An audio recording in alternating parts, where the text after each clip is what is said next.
Good afternoon, everyone. Welcome to the Greater Sydney All Staff live stream. It's a pretty difficult time at the moment. We have all been working through some challenges in our environment. So I think it's no better time than now for us to spend a good solid hour on our own wellbeing. We've got Andrew May, the founder and CEO of Strive Stronger. Andrew is a bundle of energy, and I'm sure you'll enjoy spending the hour with him. And Andrew is joined by Sean Lane from the Parramatta Eels rugby league team. So welcome to both of you. Thank you, Trudy. Hey, you're so composed and calm, saying about all the changes going on. On top of that, the Harbour Bridge turned 90. We live near the Harbour Bridge, and I woke up Saturday morning 2 weeks ago and saw old trains and old buses. It was like going back yesteryear, but we get that there's a whole lot going on. So this session really is about being burnout proof. All right, part one today, we're going to talk about the crazy transformative global experiment you've all been through called COVID. You used to wake up and go to an office. Now work has totally transformed. Work is no longer a place that you go. It is something that you do. Here's what has happened to all of you as a result of COVID. It takes 23 minutes and 15 seconds to focus attention. You know, when you're there, you're working in flow. You're doing what you're paid to do, high-end cerebral work, and you're working away and ding, your email goes off, ding, a text message, or someone says, oh, hey, Dino, hey, Sarah, have you got a moment? And you go, yes. It's actually 23 minutes and 15 seconds to get back into flow. 2.5 hours per day the average person spends accessing unrelated digital content. 40% of knowledge workers spend less than 30 minutes a day in deep work. In many ways, the way we are working isn't working. We have this vicious cycle of responsiveness. I'm really keen to see in the chat room at the moment. Give me a thumbs up or a shout out. Does this sound like a friend of yours? Can you let me know? Or does that sound like you, where you just wake up and you go from one thing to the next, to the next, to the next, and then you fall asleep and then you stare at the roof and go, oh, it's Groundhog Day. We're going to try and get you out of that as well. Now let's get on to part two, being burnout proof. 5 factors that inoculate you against burning out. Number 1, train your brain. Number 2, focusing on active recovery. 3 is restorative sleep, 4 is physiological capacity, and 5 is social connectedness. Number 1 is train your brain.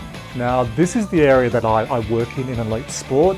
I do a lot of work with executives and some CEOs. And just like if you want to train your body to be fit, fast, flexible, and strong, you go to the gym. If you want to train your brain, you go to the brain gym, what Dr. Nicola Gates and I call the Mental Skills Academy. But if you look at the vertical axis, that's your performance. And if you look at the horizontal axis, that's arousal. Let's say you're fairly new to leadership or new to your role, and you've got to do a presentation to a large group, and you've got nervous energy, and you're at a 7 or an 8, we need you to chill. The best way to do that is to breathe and to change that internal narrative. Because if you push yourself beyond a 7 or an 8 on this model, when you get up and present, when you sell, when you coach, when you lead, even if you're going on a date, you talk too much, you talk about yourself, you don't listen to them, and then the person goes, what a dud date. You were just too excited. You needed to breathe and bring yourself back down to a 4 or 5. The opposite as well is when we need to add fire. And this is I find with someone who's been a performer for a while. Or it's a worker who's doing a big presentation, but you've been doing this for decades. In that case, you need to add some fire. So I'd say, look, use caffeine in moderation. Sunlight, getting bright sunlight for 10 to 30 minutes, moving around, music, a whole lot of stuff can ramp you up.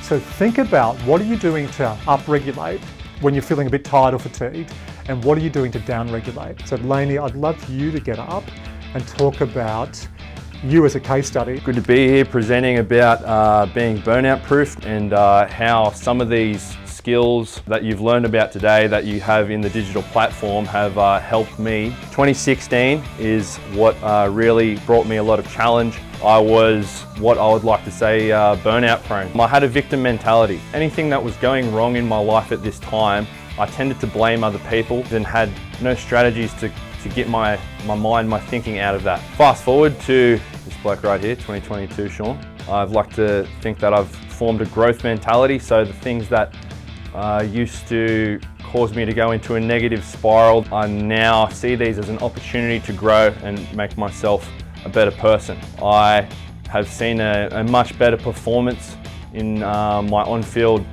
life, and now I'm in a lot better mental space also. My recovery back in 2016, this is what it looked like. So video games, Netflix, Instagram, this is what my recovery looks like now. Stretching, ice bars, Pilates, yoga, walks. I've also progressed in my education a lot more. Back to 2016 again, my mental skills, stubbornness, ignorance, blame others, internalizing emotions. That's very toxic. Fast forward to now, my 2022 mental skills, I'd like to think that I've gotten a lot better at communicating.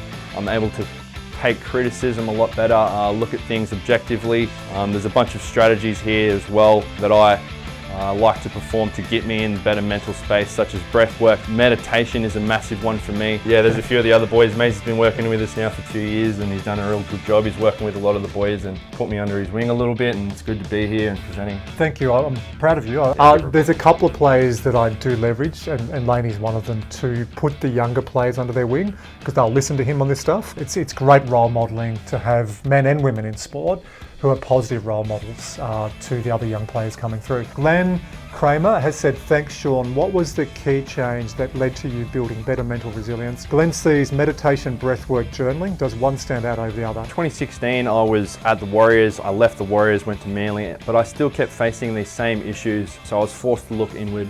That's what really led to me wanting to build that better mental resilience. The mindfulness is probably the number one practice that I use, the meditation, so I do that every day. Megan Hale, really great to hear your journey, Sean, and being brave to share that. I do a number of those activities myself, however find that not always as committed when lots of things happen at once. How do you keep yourself on track if things crop up? I like to stick to a routine. I have certain rituals that I perform, and I've read that a lot of successful people tend to have these rituals that keep them on the right track. I have one when I get home from training. That's when I will go and meditate.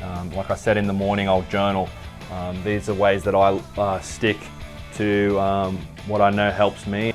Trudy, and to all the team at Transport of New South Wales, thank you for the opportunity to be here today.